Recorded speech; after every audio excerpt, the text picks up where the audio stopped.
comienzo de este proceso se usan las balizas, las cuales se ubicarán al inicio y al final de los ejes. Estas herramientas tienen que estar a una distancia de 60 centímetros aproximadamente, para poder así realizar un correcto trazado del terreno. Estas se anclan en el terreno a unos 20 centímetros de profundidad. Se inicia con el trazado de ejes. El primer eje a trazar será el eje B. Este eje se traza del extremo del muro. De acuerdo al diseño del plano, se observa que nuestro ancho de cimentación será de 80 centímetros. Después de ello, también se realiza el eje perpendicular al eje B. Para poder realizar el eje perpendicular se usará una herramienta adicional, la cual es la escuadra. Un operario con su adecuado equipo de protección personal tiene que estar parado en medio de un eje para observar si ambos ejes son perpendiculares entre sí. Se inicia a medir los anchos según el plano, 20 centímetros y 60 centímetros. Para ello usamos una wincha. Una vez colocado el ancho de la cimentación, se verá que es distinto en cada lado, pues el eje al estar en el extremo nos da medidas diversas.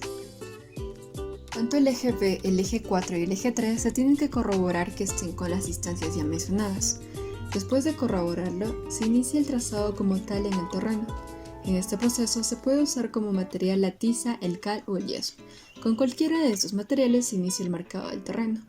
Después de todo este proceso se retiran los cordeles y se queda el proyecto con la tiza marcada. Luego, con la herramienta barreta, se inicia a punzonar los bordes para generar un surco y así ablandar la tierra. Continuo a ello se realiza la excavación manual de pico y pala. A este nuevo proceso se llama también como excavación de zanja, y aquí se llega a retirar la tierra del trazado. La tierra retirada se colocará a un costado en forma de montículos y de manera ordenada. Proceso constructivo de adobe con refuerzo de caña brava. Iniciamos con el vaciado del solado. Este tendrá un espesor de 10 centímetros y está compuesto por el material de concreto simple. Su dosificación es de 1 en 12, es decir, 1 de cemento y 12 de hormigón. Seguidamente se procede a marcar las cañas. Las cañas seleccionadas deben de ser de buen estado y deben tener aproximadamente 1 pulgada de espesor. Una vez fijadas las cañas verticales, se procederá con el vaciado de cimentación, la cual tiene una dosificación de 1 en 10, 1 de cemento y 10 de hormigón, y un 30% de piedras grandes. Estas piedras grandes son angulares y miden entre 20 a 25 centímetros. En cuanto al sobrecimiento, se inicia como mínimo 10 centímetros debajo del nivel del terreno. Entonces, para ello armaremos un encofrado de madera. Para el vaciado del sobrecimiento se usa una dosificación de 1 en 8, 1 de cemento y 8 de hormigón, con un 25% de piedra mediana. Ya realizado el vaciado del sobrecimiento, se pasará una capa de asfalto para que la humedad no se filtre. Después un operario hará las marcas de bajo relieve en la superficie superior del sobrecimiento semiseco, para que así haya una mayor adherencia con el adobe. Terminado el proceso de rayado, se hará el desencofrado del sobrecimiento y luego se humedecerá la superficie para generar una mayor adherencia. Para el inicio de la primera hilada de adobe se tomará como primera muestra al adobe maestro. Primero se procederá a echar un poco de mortero en la esquina. Después se humedecerá el adobe y el operario colocará este adobe ya húmedo en dicha esquina. Cuando el adobe ya está aceptado sobre la mezcla de mortero, se usará el escantillón, el cual ayudará a reflejar el espesor del adobe y mortero. Las hiladas tendrán una altura de 10 centímetros, pues son 2 centímetros de mortero y 8 centímetros de adobe. Para nivelar la superficie plana se usará la herramienta de nivel de mano. En caso aún no esté nivelado, se usará una comba de goma. Para ver la correcta verticalidad, usaremos la herramienta de la plomada. El segundo adobe maestro pasará el mismo proceso del primer adobe y también se verificará la verticalidad y la horizontalidad. Ambas hiladas son primordiales, pues serán de referencia para las hiladas restantes. Ambas primeras hiladas requieren de una correcta nivelación, verticalidad y horizontalidad. Sistema de adobe con refuerzo de geomalla. La excavación tendrá una profundidad de 70 centímetros. Cabe recordar que la geomalla no necesita de un solado. Para el vaciado de la cimentación se usará una dosificación de cemento y hormigón, cuya proporción es de 1 en 10 más un 30% de piedras grandes. El mezclado será en dos procesos. La primera fase será la mezcla de cemento y hormigón, y en la segunda fase se agregarán las piedras grandes. Terminado el proceso de vaciado, se continuará con el encofrado del sobrecimiento. Asimismo, para el vaciado del sobrecimiento se usará una dosificación de cemento y hormigón, cuya proporción es de 1 en 8 más un 25% de piedras medianas. El vaciado del sobrecimiento será en dos fases. La primera fase será la mitad del vaciado total, pues se procederá a colocar la geomalla. La geomalla es puesta a la mitad para que esté introducida dentro del sobrecimiento. Asimismo, esta geomalla debe de sobresalir en los extremos para que después se pueda traslapar. Una vez que la geomalla ya está introducida dentro del sobrecimiento, se procederá con la segunda fase de vaciado. Después de ello, se procederá a desencofrar y a dar punzones en bajo relieve en la superficie del sobrecimiento. Esto es para una mejor adherencia. Pasado ambos procesos, se pintará la superficie del sobrecimiento con pintura asfáltica, ya que así el muro se protegerá de la humedad. Después de que la superficie haya secado, se iniciará el asentado de los adobes maestros. Para ello debemos antes limpiar la superficie y se la humedecerá para colocar el mortero. Ya hecho este proceso, se tomará un adobe maestro para la primera hilada. Para el primer asentado se usará el escantillón, la cual es una regla que tiene medidas en forma vertical. La altura será de 10 centímetros, 2 centímetros de mortero y 8 centímetros de adobe. Después, con el nivel de mano, se verificará la horizontalidad del adobe. Si es que hay algún desnivel, se usará la coma de goma para poder nivelarlo. Y también se usará la plomada para verificar la correcta verticalidad. Luego de colocar el primer adobe maestro, se proseguirá con el segundo adobe maestro al otro extremo. Para que ambos estén al mismo nivel, se usará una regla metálica o de madera. Después colocaremos a los adobes auxiliares junto con un cordel inclinado sobre los adobes maestros. Este proceso ayudará a asentar los adobes intermedios. Terminado el proceso anterior, se usará el badilejo y con la ayuda del fraguador de madera se iniciará a rellenar los espacios físicos que hay entre adobe y adobe. Una vez colocada la primera hilada, se procederá a humedecer la superficie para poder colocar la rafia. Esta rafia está compuesta por 4 tiras de 70 centímetros, las cuales están unidas por un nudo al medio. Este elemento se coloca al interior del muro. Para que éstas queden fijas se pondrá una mezcla de mortero. El criterio para colocar la rafia en la hilada será cada 30 centímetros. La rafia debe de sobresalir unos 10 centímetros respecto al canto del muro. De allí verificamos la linealidad y colocamos el primer adobe maestro para la segunda hilada. Después de ambos procesos se verificará el correcto emplantillado. Entonces procederemos con la colocación de hiladas pares e impares. Y de acuerdo al criterio, la rafia se colocará cada 3 hiladas de la altura del adobe, y antes de llegar a la última hilada se colocará también la rafia. Proceso constructivo del bloque de tierra comprimida, BTC. Continuaremos con el solado, la cual será una capa en la parte inferior de la excavación. Esta será de 5 centímetros. Su dosificación es de cemento y hormigón en la proporción de 1 en 12 respectivamente y sin piedras. Proseguimos con la preparación de los dowels, los cuales son aceros corrugados. Esto lo hará un operario, y en paralelo a ello otro operario colocará la ubicación exacta de los aceros, y después los dados de concreto. Estos dados de concreto tienen una composición de cemento y arena, que ayudarán a mantener una separación del suelo y el acero. Se continúa con la colocación de los dowels. Estos son doblados en la parte inferior con un aproximado de 10 a 20 centímetros en forma de L. La parte inferior de los dowels se apoyará y sujetará con los dados de concreto, y en la parte superior se usarán a los muertos y durmientes como guía de alineado. Se prosigue con el vaciado de cimiento. Recordar que la dosificación es de cemento y hormigón, y ambas están en una proporción de 1 en 10 respectivamente, más un 30% de piedras grandes. El vaciado del cimiento será en forma paralela, es decir, por un lado el vaciado de la mezcla y por el otro la colocación de las piedras. La altura de este proceso será de 60 centímetros. Posterior a este proceso se realizará el encofrado del sobrecimiento. Esto se hará con las tablas que tienen una altura de 30 centímetros y los puentes para agarrar a los aceros verticales o dowels. A continuación se proseguirá con el vaciado del sobrecimiento. Recordad que la dosificación es de cemento y hormigón, y ambas en una proporción de 1 en 8 respectivamente, más un 25% de piedras medianas. El vaciado del sobrecimiento será en forma paralela, es decir, por un lado el vaciado de la mezcla y por el otro la colocación de las piedras medianas. La altura de este proceso será de 30 centímetros. Antes que seque este vaciado, se harán unos rayones o punzones en bajo relieve para una mejor adherencia.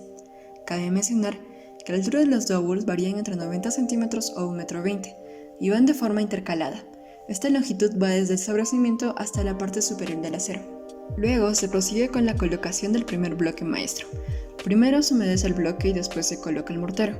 Cabe señalar que el mortero será de cemento y arena con una dosificación de 1 en 5 respectivamente. La altura de ambos será de 10 centímetros, 1 centímetro de mortero y 9 centímetros del adobe. Se usará el escantillón para mantener la verticalidad. Se continúa con el proceso de nivelación en nivel de mano. En caso aún no esté bien asentado, se usará la comba de goma. Asimismo, se usará la plomada para la correcta nivelación. Ya puesto el primer bloque maestro, se continuará con el segundo en la otra esquina y con el mismo proceso ya mencionado. pero antes se usará un nivel de mano grande o una regla metálica para una adecuada alineación. Ya asentado ambos bloques, se usará como guía 2 bloques y un cordal de guía en la parte superior, para el asentado de los bloques intermedios. Se comprueba con el nivel de mano y la plomada la alineación. Se continúa con el rellenado de las juntas verticales con mortero. Se usará el badilejo con la parte plana y el fraguador. Recordar que aún no se rellenan los alvéolos. Una vez ya completada la primera hilada, se procede a asaguar las juntas y para ello usaremos una herramienta para marcar las uniones. Se continúa con la segunda hilada y se usará el mismo criterio de la primera, asimismo para la tercera hilada. Posterior a ello se colocará un acero horizontal de 1/4 de pulgada como refuerzo horizontal sobre los bloques. Este refuerzo se colocará cada 3 hiladas. El grout es un concreto líquido que tiene cemento, arena y agua. Ya construidos los muros se puede añadir una viga solera en la parte superior. Proceso constructivo con el sistema tapial. El muro del tapial se iniciará con la elaboración de un encofrado de madera, la cual tendrá una longitud de 1,20 m. Para hallar la altura de este encofrado, tenemos que saber el espesor de nuestro muro, el cual es de 40 centímetros. En dicho encofrado se vaciará la mezcla de cemento más tierra tamizada. Ambas tienen una dosificación de 1:12 más un 10 a 8% de humedad. Este encofrado estará delimitado con las tablas y barrotes verticales, los cuales están apuntalados con los espárragos metálicos, como refuerzos horizontales. Ambos se cruzarán y se unirán mediante una tuerca de refuerzo. En el interior del encofrado hay unas barras interiores, los cuales son tubos de PVC, y con ellas también se encuentran los tubos de espárragos. Cabe señalar que anterior a este proceso se verificó el correcto emplantillado, ya que la primera hilada tiene una distribución diferente a la segunda. Posterior a ello se continuará con la tierra tamizada con agua. Este proceso se hará en una superficie limpia y plana. Para ello usaremos la herramienta de la pala, la manguera y el balde. Con la pala un operario le dará vueltas a la tierra. Esta tierra debe de estar hidratada. De acuerdo al proceso se dejará secar 3 días para el siguiente encofrado. Entonces se proseguirá con el llevado de la tierra hasta el encofrado de madera. Un operario con un piso manual procede a pisonar la tierra por capas o tongadas. El proceso se repite una vez más y con el pisón se compacta tongada por tongada cada una de 10 centímetros. Cabe señalar que este muro se puede pigmentar cada 2 hiladas o 3 hiladas de acuerdo al diseño planteado. De esta manera se podrá dar un buen acabado. Continuando con el proceso del muro tapial, la mezcla vaciada en el encofrado se presionará con el pisón manual, cada una de las capas hasta completar la tapia. Este proceso es mecánico para los demás bloques. Después se desencofrará el encofrado de madera, siguiendo el siguiente orden.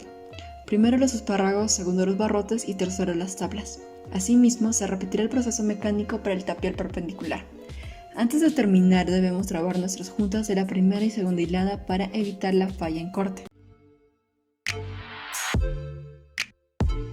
Primero observaremos los muros levantados de caña, geomalla, tapial y BTC y comprobamos que estén correctamente nivelados en forma vertical. Entonces proseguiremos con el proceso de entrepiso de madera, la cual inicia con la habilitación de piezas de madera como la viga solera. Estas vigas amarrarán los muros y para ello debemos de hacer el nivelado mediante el encuentro a media madera. La sección de estas serán de 3 pulgadas por 3 pulgadas. Para ello un operario con una sierra eléctrica realizará el corte a media madera. Ya hecho el corte lo afinamos con el formol. Continuamos con el armado de las vigas soleras. Estas son hechas en una mesa de trabajo. Debemos de tomar en cuenta que el ancho de las soleras serán distintos, pues hay diferentes sistemas constructivos en el proyecto. Estas vigas se colocarán sobre los muros. Para ello, un operario usará un andamio de un cuerpo para ensamblar las piezas de la viga solera, y otro operario usará el martillo y los clavos para fijar los encuentros de una media madera con otra media madera. Asimismo, se usarán travesaños y dinteles. Los travesaños irán de forma transversal al recorrido de las vigas soleras. Estos acortarán las distancias a las soleras para una mayor estabilidad. Por otro lado, un maestro usará el nivel de mano para nivelar las vigas. Ya colocadas las vigas soleras en toda la longitud sobre los muros, se tensará la geomalla y se la envolverá con la viga solera. Recordar que esta se tensa desde la parte inferior hasta la parte superior. Luego de colocar y rellenar los espacios libres, se colocará en los bordes un friso de canto para tapar el entramado del adobe relleno. Estas tapas laterales serán fijados con 2 clavos de 3 o 4 pulgadas. Para la estructuración del entrepiso se usarán las viguetas. Primero se colocarán las viguetas, las cuales irán apoyadas a la viga solera y a partir de allí se distribuirán cada 60 u 80 centímetros. Mientras tanto, otro maestro verificará el sistema de caña y procederá a cortar las cañas que sobrepasen la altura de los muros. Se continuará con el techado y se iniciará con la fijación de vigueta. Estas van cada 60 centímetros u 80 centímetros y estarán apoyadas sobre las vigas soleras. Otro maestro procederá a clavar las viguetas sobre las soleras. Por el lado izquierdo, dos operarios procederán a rellenar los espacios con adobes. Mientras tanto, en el lado derecho, un maestro rellenará las viguetas con mortero de barro para que quede sólido y compacto. Luego de colocar el entramado de viguetas, se colocarán las vigas soleras del segundo nivel. Asimismo, para el acabado de piso se bordeará internamente por la viga solera. Este proceso es para delimitar todo el acabado de piso. Cabe recordar que para el segundo piso la sección de la viga solera también será de 3 por 3 pulgadas. Proseguiremos con la creación de una plataforma horizontal o un entablado de madera, las cuales tendrán piezas de madera de 2.4 metros o 6 metros de longitud. Estas deben de coincidir con las viguetas. Se las fijan con los clavos para evitar la torsión y se harán cortes para que coincidan con la estructura horizontal. Continuamos con el asentado y el fraguado de ladrillo pastelero y se colocará una mezcla de cemento y arena para que se adhiera a la base superior de los muros. Esos ladrillos ayudarán a impermeabilizar y proteger la parte superior del muro. Luego de tener la estructura o plano horizontal, se colocará una lámina de polietileno e iniciamos con el vaciado de cemento y obtendremos una estructura con una malla electrosoldada, la cual nos ayudará a estructurar las losas. Continuará con el vaciado de la arena gruesa más cemento con un espesor de 4 centímetros y se comienza a perfilar a un mismo nivel.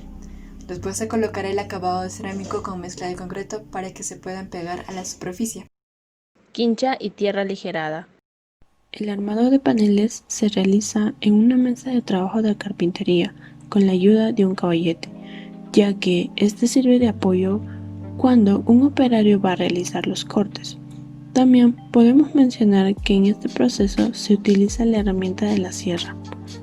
Al finalizar con los cortes, se comienza con el armado de nuestro panel de 3 por 3 pulgadas, tomando en cuenta las diversas partes que se requieren, ya sean travesaños, soleras superiores e inferiores o también los parantes.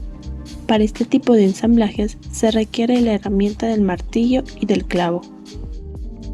Las columnas colocadas en el segundo nivel generan una estructura modulada como soporte de los paneles. Estos, para mantenerse verticalmente, requieren del apoyo de unos puntuales de madera que son temporales. Su fijación vertical es gracias a unas platinas metálicas, las cuales fijan la columna con el entrepiso. La caña, extraída directamente de la naturaleza, es pelada con la herramienta del machete, dejándola así muy lisa y sin imperfecciones. Además, si esta mide alrededor de 1 pulgada, se debe partir a la mitad como se puede observar. Para continuar con el tejido, cortamos la caña por la mitad y comenzamos a tejer el panel con un estilo externo e interno. También podemos nombrar de que este tipo de tejidos no necesita una fijación externa como los clavos. Cuando ya estén listas los paneles, se debe trasladar al segundo nivel, donde previamente se colocó las vigas soleras superiores con unos clavos de 3 a 5 pulgadas, con la ayuda de la herramienta del martillo. Luego de eso se procede a verificar la ortogonalidad con la ayuda de una escuadra. Posterior a eso, uno de los maestros fija las uniones con la ayuda del martillo y unos clavos de 5 pulgadas. Se observa cómo los operarios colocan el panel tímpano rectangular sobre el muro continuo, generando así un apoyo el cual no requiere de una viga de pórtico. Como observamos, solo se está generando un techo inclinado y eso es a causa de que el tímpano está ubicado en uno de los ejes exteriores. Observamos cómo las viguetas de madera, con una dimensión de 3 por 8 y 2 por 6 pulgadas, presentan unos destajos justo en el encuentro con una solera de amarre. Estos destajos generan de que las viguetas no deformen la unión y presenten un encaje adecuado. Por último, se fijan entre sí con la ayuda de los clavos lanceros. Se debe rellenar la parte vacía triangular que se observa al generar un techo con pendiente. Esta forma triangular presenta unos topes de bordes de 1 por 1,5 de pulgada, unos parantes de 3 por 3 pulgadas, unos travesaños de 1 por 1,5 de pulgadas, los cuales fijan el trenzado de la caña. Se realiza también unos trenzados a partir de cañas partidas de 1 pulgada, realizándose de una manera aleatoria. Y por último, en zonas de menor altura, los cuales no permiten un fácil acceso para seguir el trenzado, se colocan las cañas de una manera paralela y clavadas. Además de esto, se refuerzan con un alambre número 16. Se genera un revestimiento de barro compuesto por tierra tamizada más paja y agua. Estos componentes fueron mezclados en una batea con la ayuda de un pañeteo. Esta herramienta sirve para mezclar los componentes como también para colocar el revoqueo sobre los paneles. Y con la ayuda de una madera perfilamos ese límite de las 3 pulgadas que son el ancho del muro. Luego de colocar las viguetas y que éstas estén en contacto con nuestra viga solera, se realizan los destajos de apoyo. Además, con la ayuda de un cordel anclado con un clavo, genera que las vigas internas estén alineadas a cada 80 o 60 centímetros. Las viguetas suelen dejar unos vacíos entre sí, que posteriormente se rellenarán con caña de 1 pulgada. Presenta unos tableros OSB de 2 centímetros de grosor y 1.22 por 2.44 de altura. Notamos cómo el encuentro de panel a panel siempre deben de coincidir con una viga, la cual genera una mayor estabilidad. Además, la fijación se realiza con unos clavos lanceros. Se debe impermeabilizar el techo con asfalto, ya que en caso de lluvias, este repelará al agua. Además, el revestimiento siempre se inicia desde abajo hasta la parte superior, ya que al momento de caer la lluvia no se le sea fácil al entrar por las ranuras. De esta manera podemos notar cómo se realiza un traslape de unos 10 centímetros. Esta colocación de las correas de 1 por 1,5 de pulgada presenta la función de fijar las tejas andinas por unos travesaños. Con esta torta de barro rellenaremos entre sí los espacios vacíos de 1 pulgada por 1 pulgada. Resaltamos que también presenta la función de un aislamiento térmico. Observamos cómo se colocan las tejas uno por uno, presentando una secuencia de colocación, la cual es vista como unos pequeños canales con dirección a la pendiente. Esto sirve para evitar los emposamientos de agua. La segunda capa de tejas es presentado como la teja cobijo, ya que esta va con la cubierta hacia arriba y presenta un contacto con el mortero de una dosificación de 1:5. De igual manera, se observa un asentado de una línea de tejas cobijo sobre la cubrera y presenta la unión con el cemento de una dosificación de 1:5.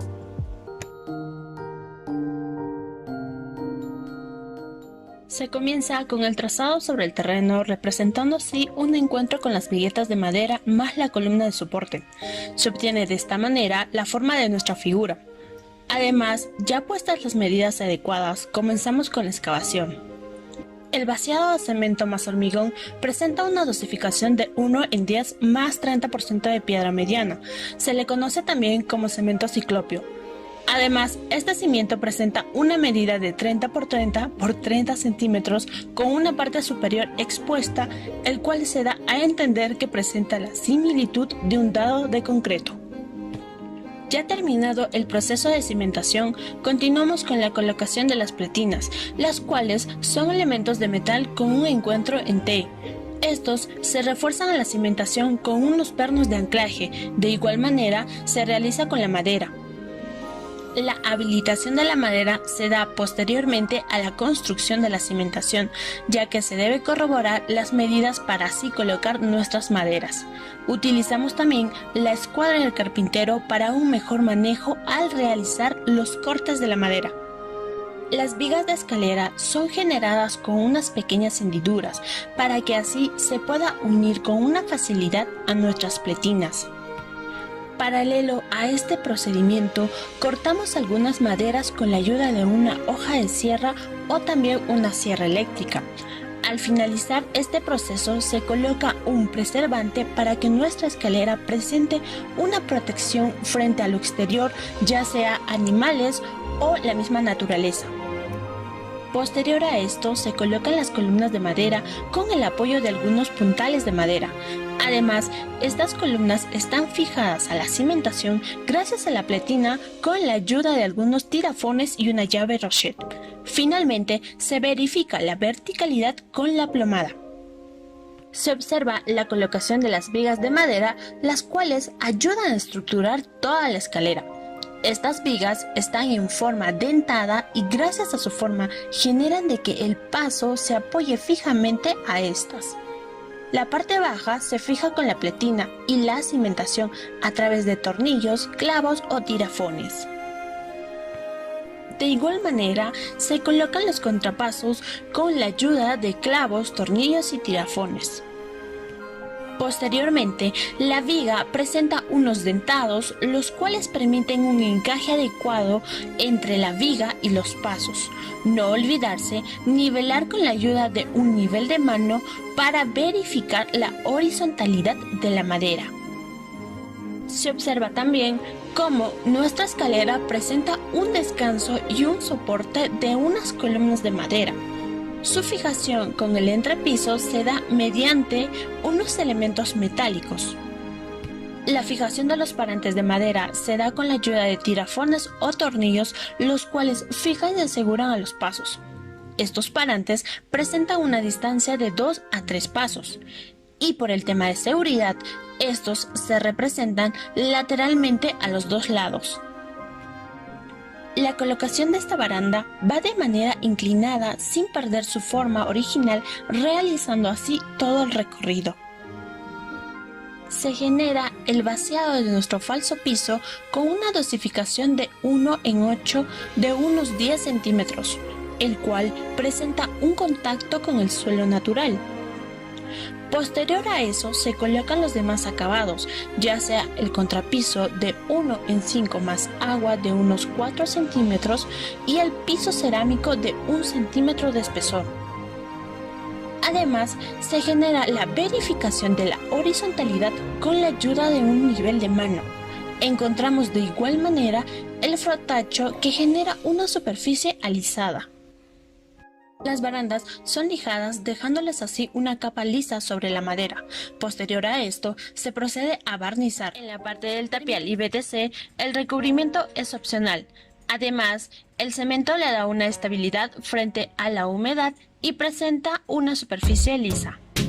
En el sistema de caña, la irregularidad del muro permite que se pueda adherir de una manera adecuada al tarrajeo, el cual presenta una dosificación de 1 en 5.